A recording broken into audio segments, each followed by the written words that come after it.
the look and shape of your body can tell you something about your overall health, but not everything about your overall health.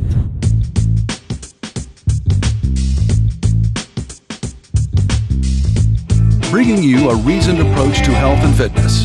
This is the Phi Life Podcast. And welcome to the first episode of the Phi Life Podcast. I'm John Barber, and with me is Brad Pilon. This is brought to you by the Total T Clinic. And I guess we're just going to go right back to the start, where we got our start and how we arrived here. I guess as good a spot as any.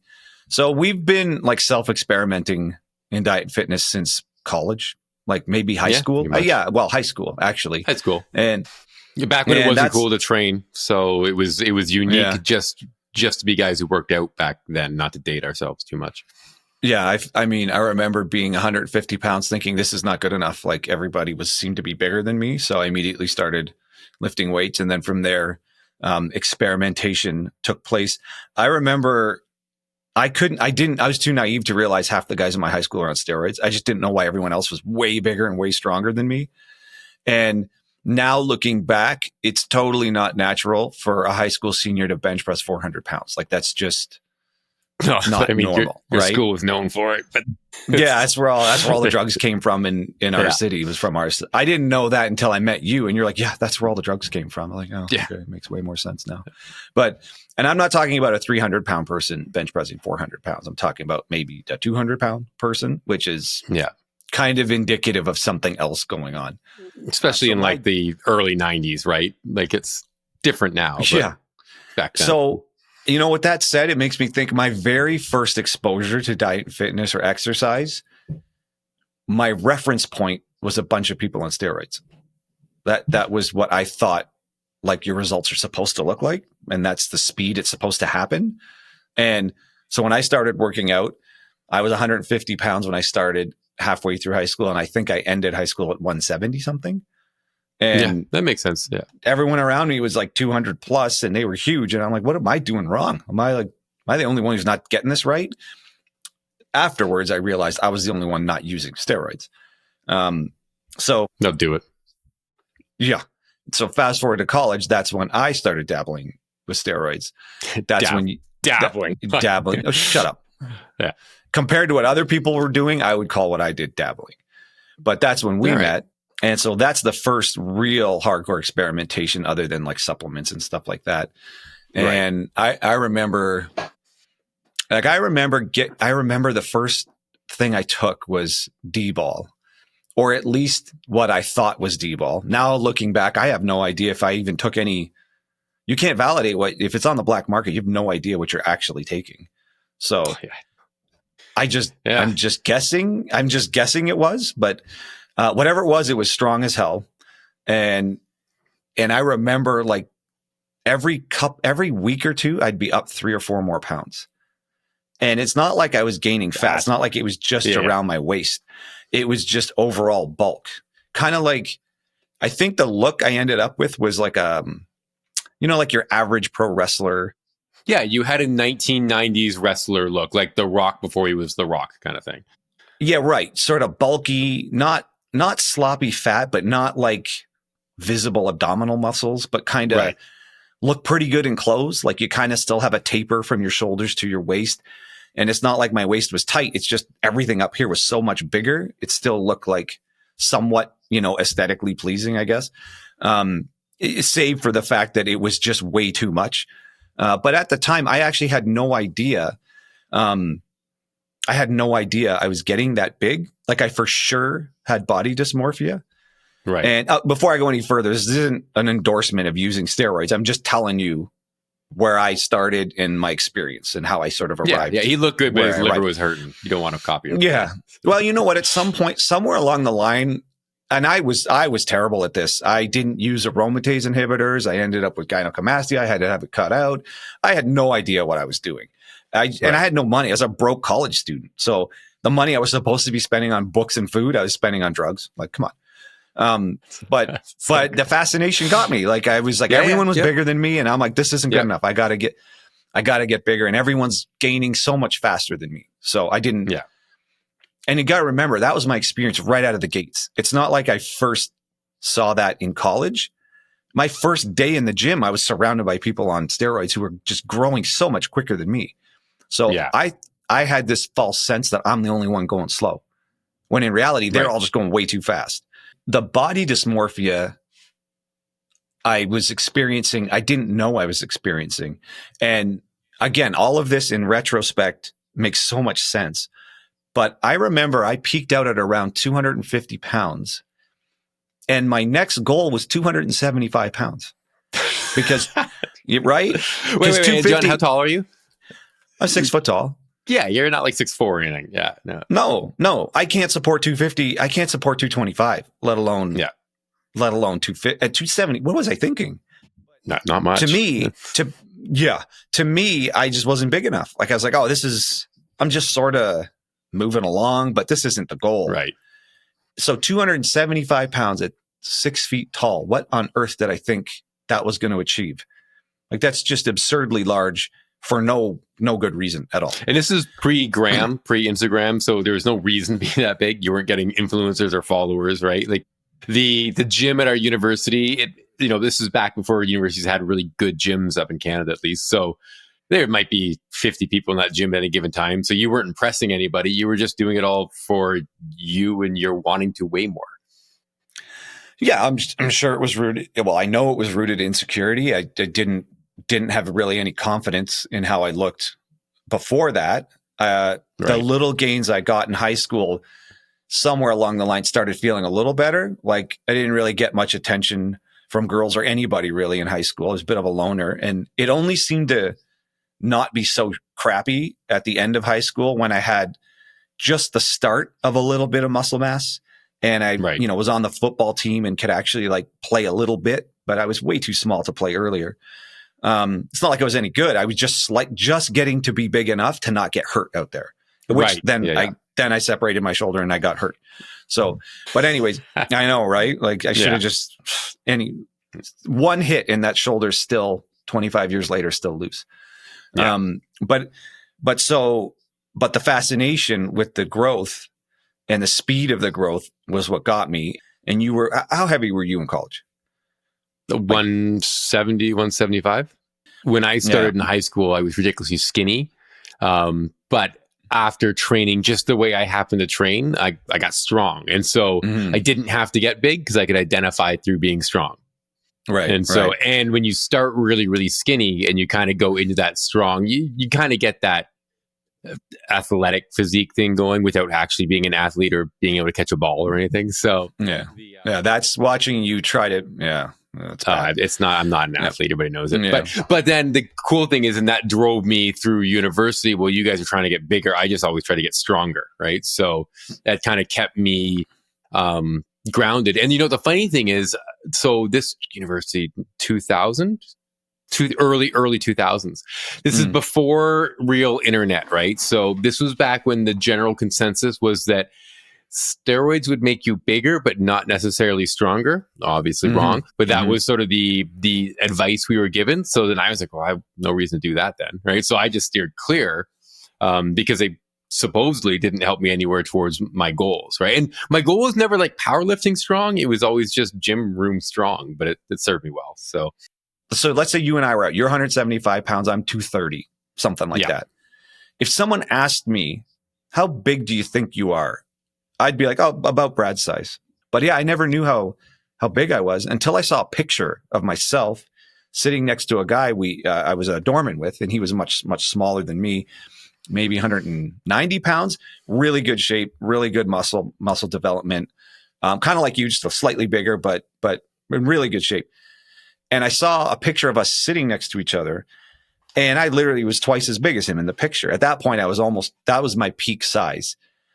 And it didn't occur to me I was any bigger than him. Again, I thought that's about how big I was. Right, so that's when I realized, I don't see this at all. Like I can't perceive my size. I fully had body dysmorphia at the time.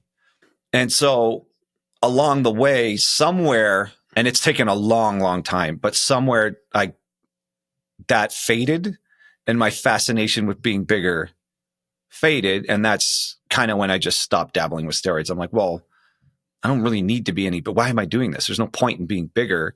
Yeah. That didn't end our fascination though with self-experimentation. There's a pretty good story here, like the overfeed, underfeed. No, there's so many good stories, but yeah, go ahead. So we, in the name of trying to gain muscle, we had a thought. What if you ate a lot of calories in a short period of time while training for muscle gain, and then dieted hard shortly thereafter? And could you gain, let's say you gained 20 total pounds, and let's say 10 of that was fat and 10 of that was muscle. And then you dieted really hard right after and you stripped the fat off. Would you have fast forwarded a gain of 10 pounds of muscle or thereabouts in the space of like a 2-month period? The idea was mass overeat for a week or two and then diet it off. And if you could actually gain 5, 6, 7 pounds of muscle in eight weeks, that's unheard of. That's like steroid fast. So we were wondering, can you just do it with the anabolic effect of food? So we put this ridiculous plan in. But first of all, it didn't work like at all. But no, it hurt a lot. It hurt like hell. So on our way to work, we would eat a dozen donuts. We would share them.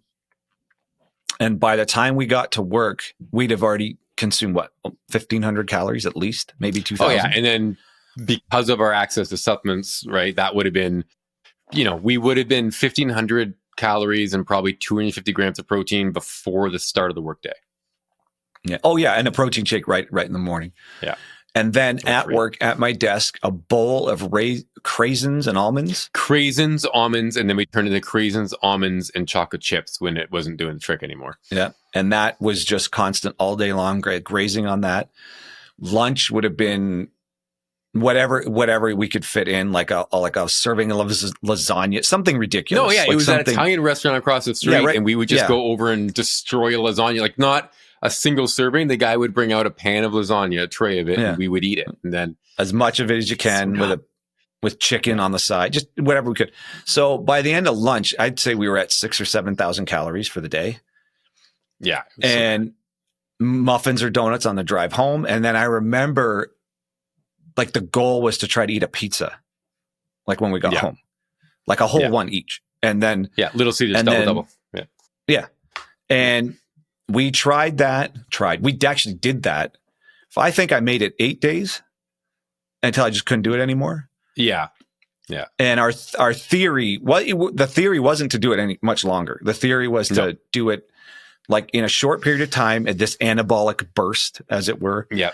Training twice a day. Was it twice a day or once a day? But okay. I think it was lunch and after work. Yeah. And then from there, diet off whatever fat we might have gained. Right. And then hopefully within less than a 2-month period or roughly a 2-month period, did we force any actual muscle growth? And the answer was not at all. No. It was all fat, and it was super painful to eat that way. It was GI distress all day, every day. Couldn't sleep either. Just sweating all the time. So sweaty. Yeah. Yeah. Yeah. And then 2 months of dieting to get right back to where we started. Yeah, that's the other thing too, is that was when the lesson became very clear that it's not a 1-to-1 ratio. So a week of overfeeding takes like 4 weeks of dieting to fix, right? Like our general idea is like, we'll overeat for a couple of weeks and undereat for a couple of weeks. And it's like, no, you'll overeat for a week and then undereat for a couple of months, right? To try to get back to where you were. It got to the point, this is dumb, but like I had to undo the top button of my pants to drive to work. Some people also have access to supplements. We had access to raw ingredients, right? So it wasn't just testing supplements. It was testing concoctions of ingredients that would never, ever make it to market because it would be way too expensive to put it all into a bottle. But at the time, we were like, this might work, so let's give it a go. Not saying that supplements don't work, because I'm actually a big fan of supplements, but it was more the taking them to extreme amounts and extreme doses didn't cause any extreme effects worth mentioning. So it was just, it was self-experimentation. And it was that bro science everybody talks about now only being done back when it was sort of new, and it wasn't even bro science at the time, which was really awesome. Was that it was just science, because there was no internet bro kind of thing going on. So if you knew a couple names of amino acids, you were smart, right? And so we were just experimenting away, and we got access to supplements, and we got access to labs, and we got access to people, and then it really helped shape very quickly our understanding of health nutrition. The journey everybody's going through now online on Instagram, as you follow them as they try new things and learn new things, we did that in a very condensed period of time 2 decades ago. Yeah. Well, the moral of the story is you just can't make muscle grow any faster than it's going to grow in the absence of It takes 70 days to turn over, right? 70 days for the So what do you think you're going to do without drugs is 70? Again, without drugs. Every 10 weeks. And I think part of the issue was we'd all been exposed either directly, like using them, or indirectly training with people who had used steroids, to the speed of muscle gain on steroids. Yeah. So we were always chasing what can we do to get even some of that speed of growth. We also started training young enough that we trained through puberty, right? That kind of ending stage. And so then as a 25, 27, you remember that when you're like, no, but that one summer I did put on like 7 pounds. And you're like, I also grew an inch, but let's not, you forget that part. So you have that basic memory of the pubertal growth spurt combined with some weight training, and you grow in height. You can hit peak height velocity. Then you hit peak mass velocity. So there's a period of time right after you've grown in height where it's almost like you're on steroids as a, usually peak height, depending on if you're a late bloomer or not, might be 16, 17. Then you have this phase between like 18, 19, 20, where it's just, you're just building mass by being a male, right? And so, and if you're training, then that has a big effect. And then you remember that, and you're trying to always get back to that. And then if you have any experience with steroids or just been around it, then you see that same pubertal muscle growth spurt happening in grown men, and you're like, hey, there must be something I can do to make that happen because they're doing it. Yeah, but, and you just nope. And nope, there's no way to mimic that speed. I think you can do a few things to go faster than if you don't try any supplements or don't try any tweaks to your diet. Totally. As, a little bit more protein. Certain supplements can help, creatine for sure. Absolutely. But all of it was rooted in chasing that speed, that naive growth when you just first start working out, especially the naive growth when you're younger, and then also being exposed to how fast it happens with steroids at any age. And it's almost like people who I remember thinking guys who took supplements are guys who just don't have the balls to take steroids. Yeah, you would say that to me weekly. Yeah, it was super nice. That was just, I'm like, you can be as big as you want. I mean, I know a guy, right? Yeah. So, yeah. But the other thing we forget about is just the genetic limit, right? And we talk about this with a lot of influencers on Instagram now, when they're like, I can't get any bigger. And we're like, no, you can't. That's it. You are your version of Captain America. You've gotten there. And that's as big as you're getting. Now you can get a bit stronger. You can tweak the shape, but you're not going to go any further. It just doesn't go to the point where if you train hard, eventually you'll be 500 pounds of muscle, right? Like it caps out at some point. And it has nothing to do with capping out on your calorie intake or protein intake.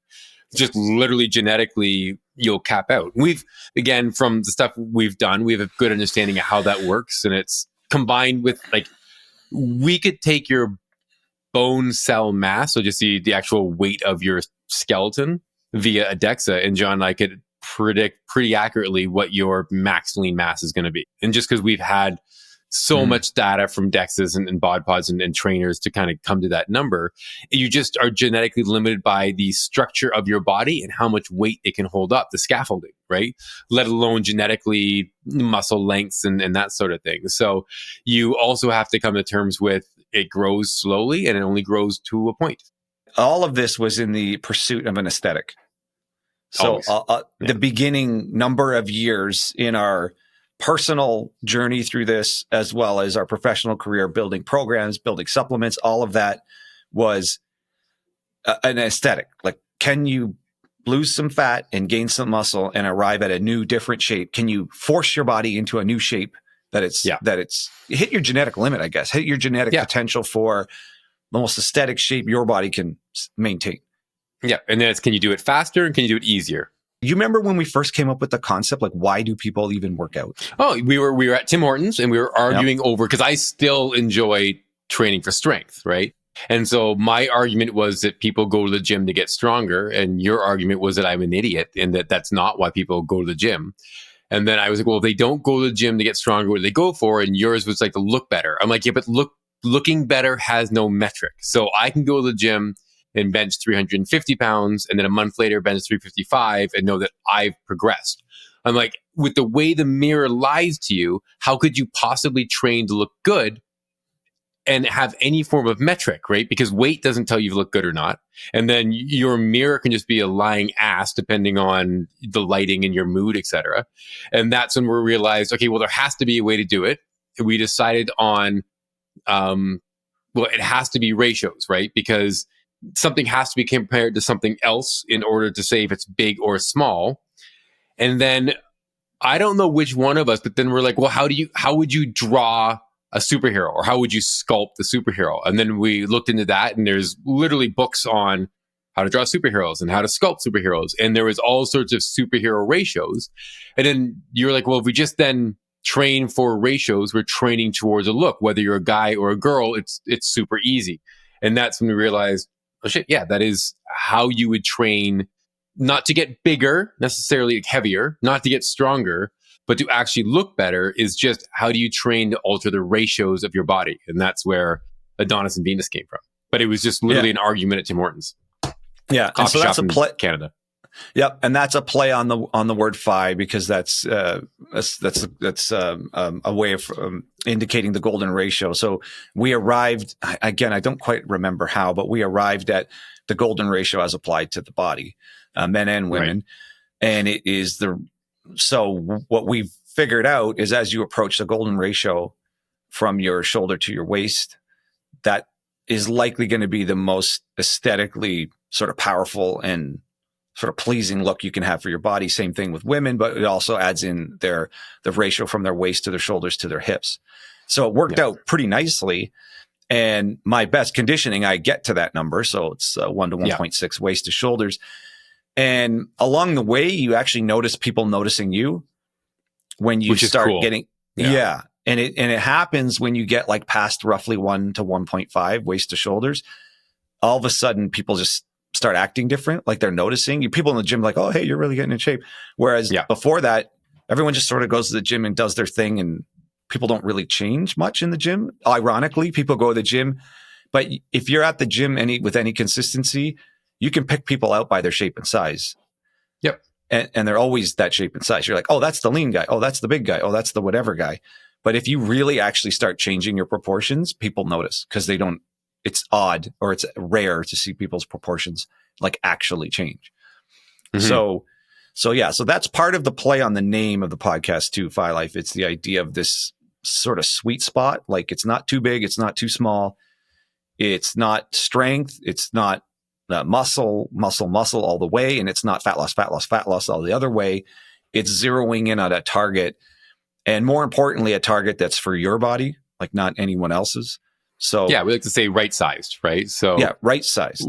One of the biggest mistakes, and Instagram's horrible for this, is that you see guy or girl, you see a physique you like, but without knowing that person's height and some of their ratios, you have no idea what that physique actually would be like standing beside you or even on your frame. So it really, the beauty of Adonis and Venus was that everything was right sized to you, and you kind of accepted what makes John look really good at 185.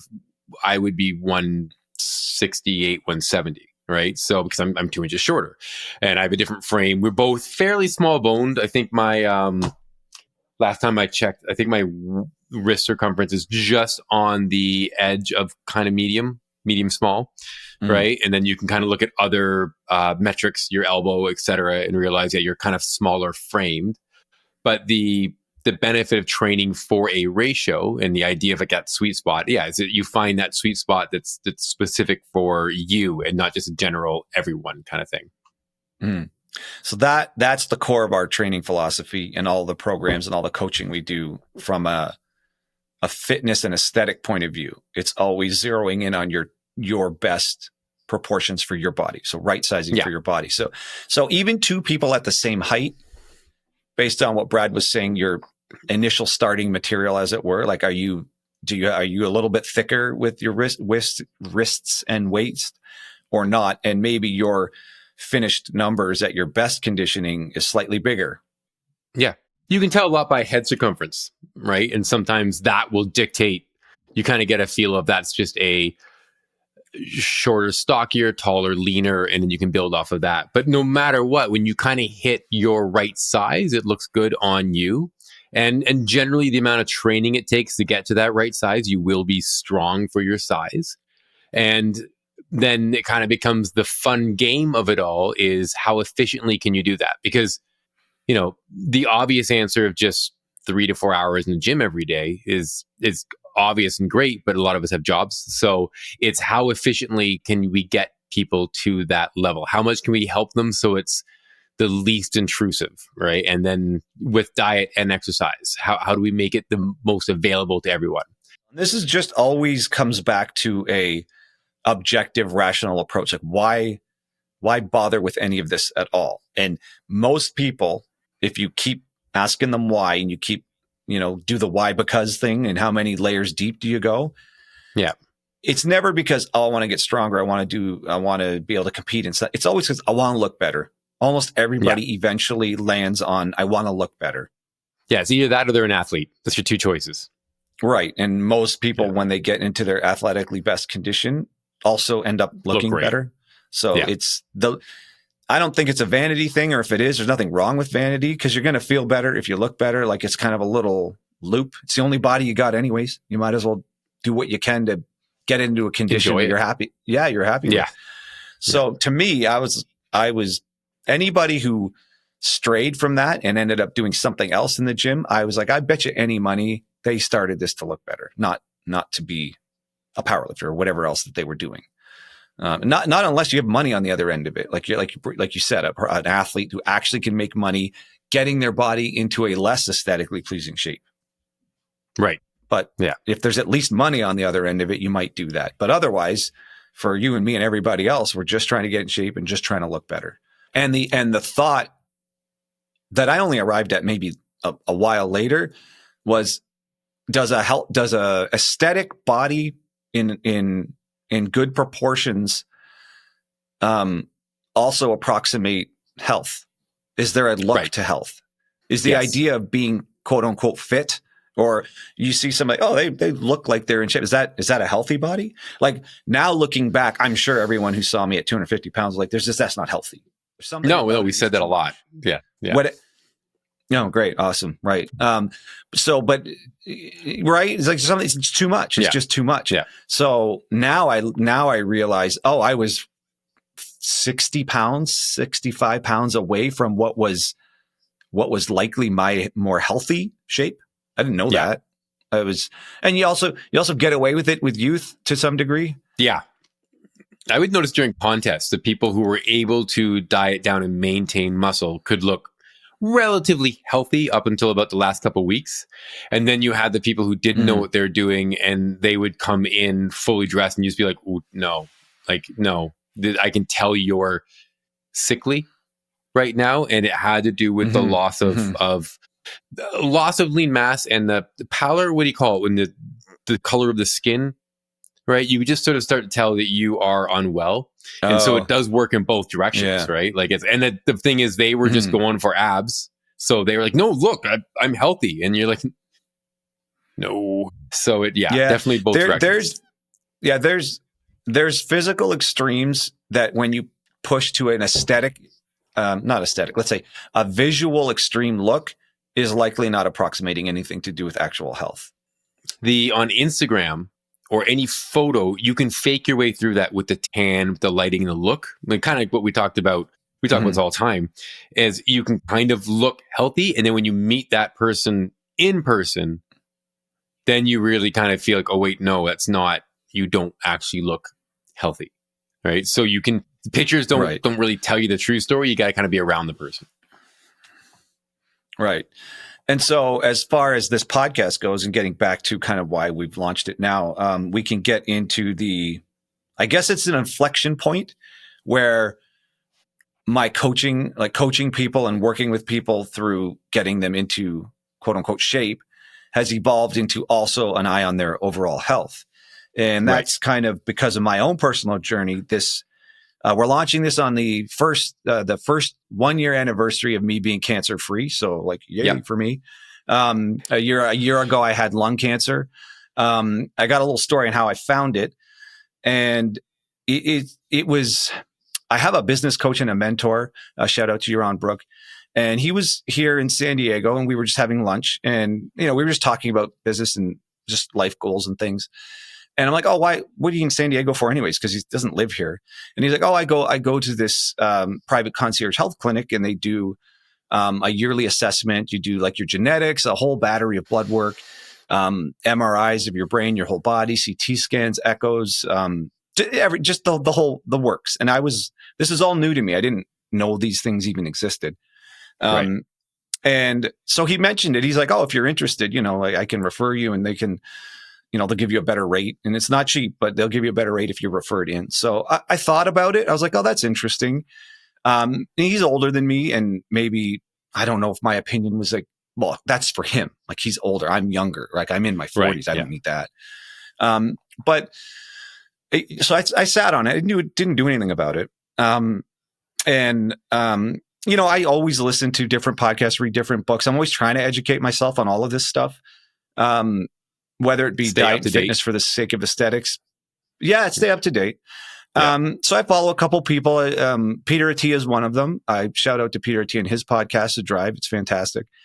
And he's talking a lot about longevity and this idea of medicine 3.0, where you don't wait around for a symptom to tell you to go do something. You just go check yourself out in the absence of symptoms, but based on the stage of life you're at. And that's because the data is pretty good that the number one killers are, again, going a little bit down a hole here, but heart disease and cancer are they're two conditions that don't tell you they're there until it's too late, or at least don't usually tell you until it's too late. So for example, one of your first symptoms of heart disease is a heart attack. So you don't know, but that started decades ago, right? And one of your in many cases, when you actually have a symptom that leads to a diagnosis of cancer, it can be stage 3 or stage 4 because it's been there for so long. Because it is in many cases, it's a very slow growing disease. And by the time your body lets you know it's there, it kind of lets you know a decade too late. So, so consuming that type of information, I was like, wait, this kind of is making sense. And I guess this is why Yaron was going to this clinic. He's trying to get ahead of things. He doesn't want his body to tell him, oh, by the way, you've been developing plaque in your arteries for the last 20 years. And here's your clue now that you have had a cardiac event. So all of this sort of coalesced for me. I'm like, okay, this is all making sense. Maybe I should go. And it wasn't cheap, but I'm like, all right, I'm going to go get myself checked out. If I'm clear, I'm in good shape. I was 47 at the time, I think. So I get checked out. We find a nodule in my lower left lobe. Turns out it's cancer. Stage 1, we get it all out, which is great. So I'm cancer free. But that thing, if I didn't follow up, how much longer would that have gone until it told me it was there? Yeah. Like I don't smoke, I don't drink, I don't do any of that stuff. Yeah. That's why the lung cancer is so weird, right? Like it's not like you used to smoke and stopped, or it's not like you used to drink heavily and stopped. Like you rarely ever drink. And you've never smoked. So that was a weird one, right? Like it was, and you generally, with the exception of a few times in university and afterwards, have not been overweight and you've generally been healthy. So it was just a bit of a slap in the face there. Yeah, it was shocking. So, and no one thinks about that. No one thinks, do I have a tumor in me right now? Like it didn't occur to me. No. It didn't really occur to me at all. But again, like listening to Peter Attia's podcast kind of got me thinking maybe I should go there.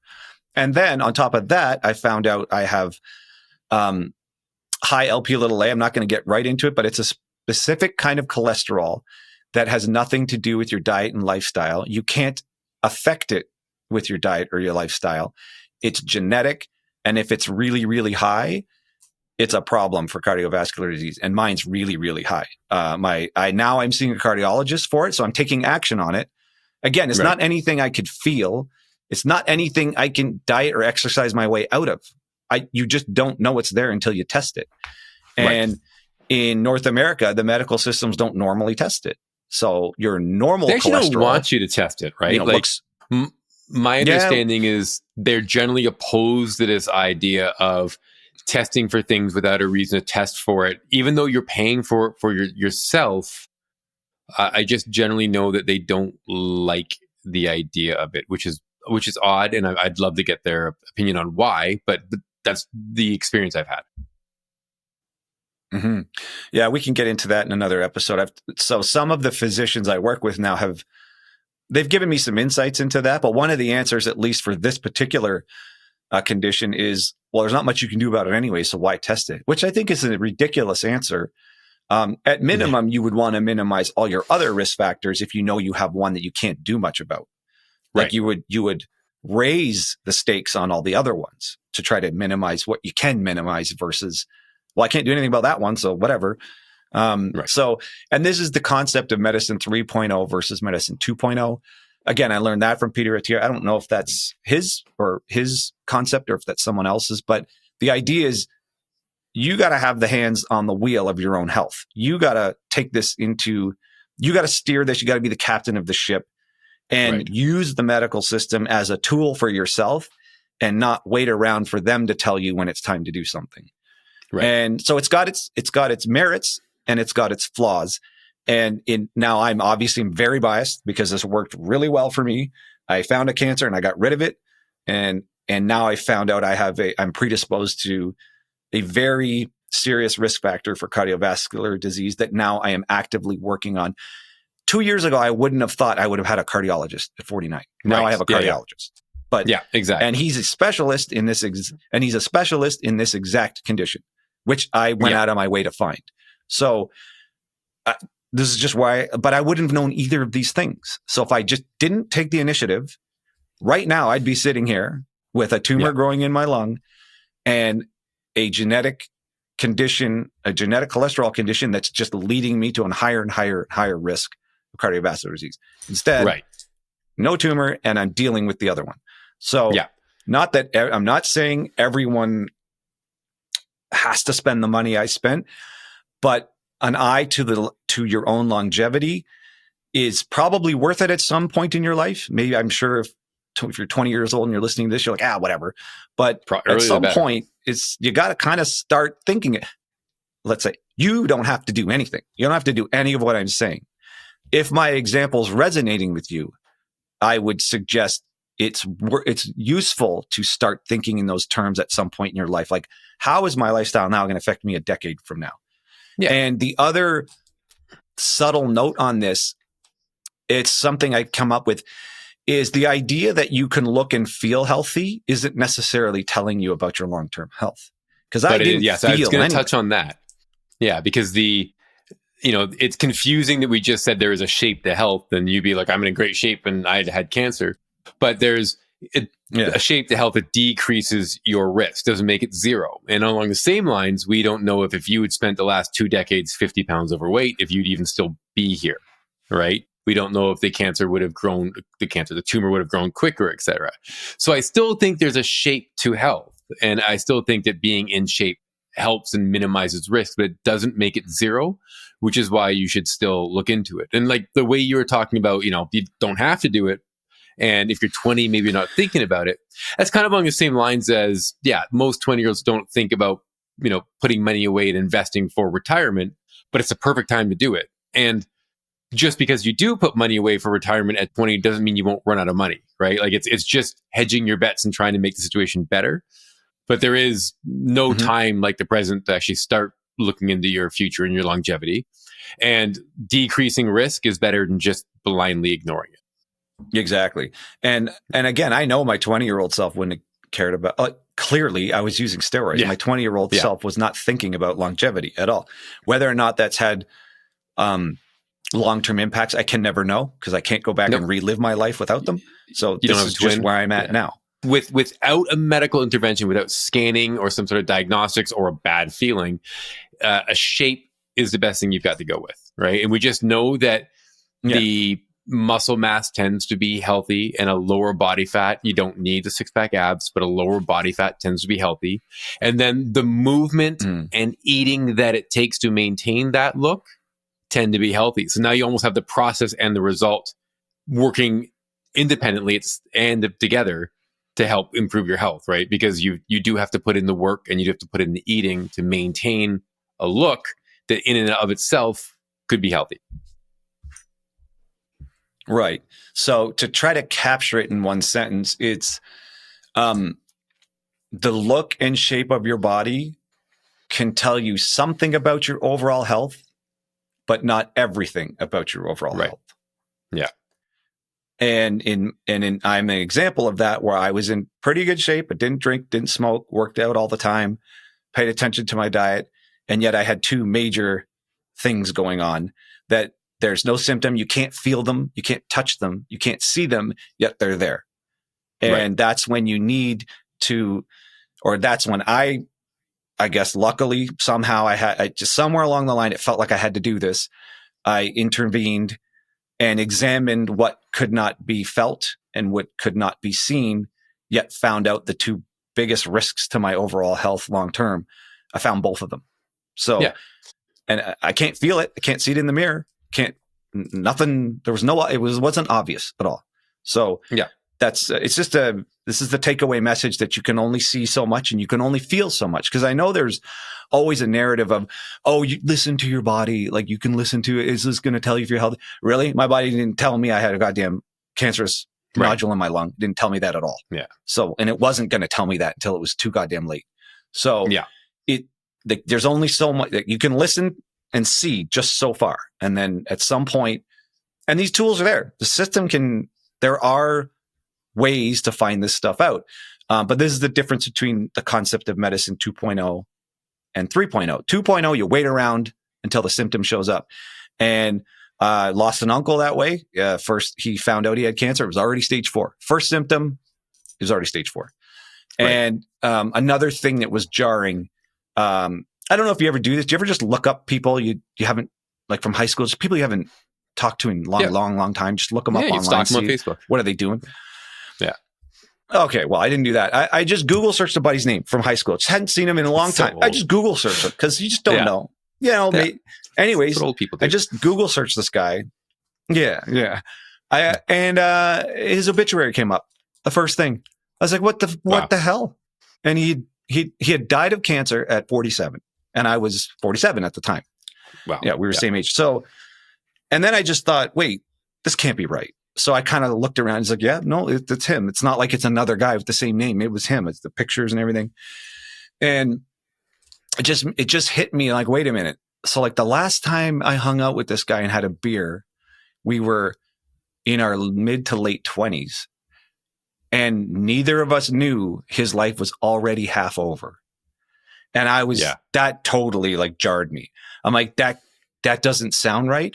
And I'm sure if you're listening and you know someone who's passed like what I would say way too early, you like, I'm not the only person who knows somebody like this. And many of us that's happened, but it never seems right when any of that happens. Cause we always, at least I naively always thought, oh, we're all going to go 80, whatever the life expectancy is of your country. We're all going to go past that. Like, that's like what's happening for some reason, now that's when a minimum. I get there. Yeah. Oh yeah, that's the minimum. Like if it's 80, I'm going 90 plus. Like that's like, that sucks. That's what people are doing now. I'm getting past that.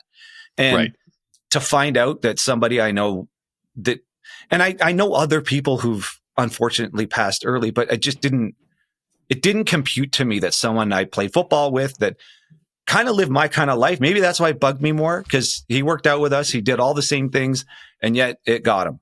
And it was just like, oh, geez, that's way too soon. That rattled all of my thoughts of what to expect and what's normal. So if you want to know why the podcast now, it's after spending decades helping people with their health and fitness. And just by health and fitness, really mean build muscle, lose fat. It's now taking that information and applying it to a more whole life approach where we still want you to build muscle and lose fat. And then we want you to maintain that as efficiently and effectively as possible for the rest of your life. Right. Mm-hmm. And so, what can we do to make it so that you can get in shape quicker and then maintain it with less effort, and then take that and then start moving towards what steps do you take in your life to make sure it's good, that's healthy, and then good as in you get to do the things you want to do, and that when you wake up and you look in the mirror, you like what you see. And so that's sort of the Phi Life or philosophy of life that let's see how we dovetail that together. Where to go with this, right? It's no longer just getting into shape. It's getting in shape for a specific reason and then making that fit into the rest of your life. So the word Phi and Phi Life is a play on a philosophy of life as seen through diet, fitness, and now health, right? Is the evolution of the path into it. And then the concept of the golden ratio, which was the idea of a balance and a sweet spot that's right sized for you. So any one specific path is going to be generally towards what's going to be healthy for you, make you look and feel a way that you're happy with, but also with an eye towards your long-term health. And so that's what this whole podcast is for. And all the future episodes, all the different things we're going to be sharing are going to be all of our experiences, not only with ourselves, but with clients we're currently coaching, people we've coached in the past, and all of the experiences we've had with all of these people, and kind of distilling it into something that's actionable. Either you can apply directly or it helps you think clearly about what is a good step for you to take. Yeah, we find that most of sort of health and fitness right now is definitely majoring in the minor, right? So you'll get caught up in fights over seed oils or things like that and miss some of the much larger things you can do to improve your health. So we're going to really point out what we think are major, what we think are minor. And on the minor stuff, some of it can be really fun. So it's not like we're not going to discuss it because I love that stuff. But we are going to sometimes point out when I take you really far down a rabbit hole, whether or not it was as important, and then just take a couple big actionable steps and move on. But we're going to focus on the major, we're going to talk about the minor, and then keep it so everything is always applicable. Because any philosophy has to make your life better. It can't just be thought experiments. It has to be something that your day-to-day life gets better from, and that's the goal. So that's the end of our first episode of the Phi Life podcast, and we look forward to talking to you guys again. So for Brad Pilon, I'm John Barbin, and we'll see you next time.